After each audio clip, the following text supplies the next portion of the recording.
England Norway match শুরুর আগে দক্ষিণ আফ্রিকার মিডফিল্ডার জেইডেন অ্যাডামসের স্মরণে 1 মিনিট নীরবতা পালন করা হয়। মাত্র 25 বছর বয়সে মারা গেছেন এই ফুটবলার। মায়ামিতে শুরুতেই হাই ভোল্টেজ এই ম্যাচের নিয়ন্ত্রণ নেয় ইংল্যান্ড। অন্যদিকে নরওয়ে চেষ্টা করে প্রতি আক্রমণে যাওয়ার। ম্যাচের 36 মিনিটে দারুণ এক শটে বল জালে জড়ান নরওয়ের উইঙ্গার আন্দ্রেয়াস শেলদেরুপ। 1-0 গোলে পিছিয়ে পড়ে ইংল্যান্ড। এরপর দারুণ এক গোলে নরওয়ের বিপক্ষে সমতায় ফিরে ইংল্যান্ড। প্রথমার্ধে যোগ করার সময় দ্বিতীয় মিনিটে গোলটি করেন রিয়াল মাদ্রিদ তারকা জুড বেলিংহাম। বসুন্ধরা টিস্যু অশুদ্ধতার বিরুদ্ধে এক বিন্দুও ছাড় নয়। রোমাঞ্চে ঠাসা প্রথমার্ধ শেষ হয় 1-1 সমতায়।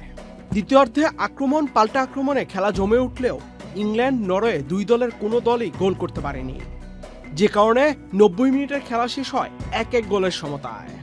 ম্যাচ গড়ায় অতিরিক্ত সময়ের খেলা শুরু হওয়ার পর 93 মিনিটে আবারও গোল করলেন জুড বেলিংহাম। এবার ম্যাচে প্রথমবারের মতো নরওয়ের বিপক্ষে ইংল্যান্ড লিড নেয় 2-1 গোলে। মর্গান রজার্সের শট নরওয়ের গোলকিপার নিল্যান্ডের হাত ফসকে বেরিয়ে যায়। ফিরতি বলে পা ছুঁয়ে গোল দেন বেলিংহাম। ম্যাচের 101 মিনিটে ইংল্যান্ড পেনাল্টি পেলেও পরে মনিটর দেখে পেনাল্টির সিদ্ধান্ত বাতিল করেন রেফারি।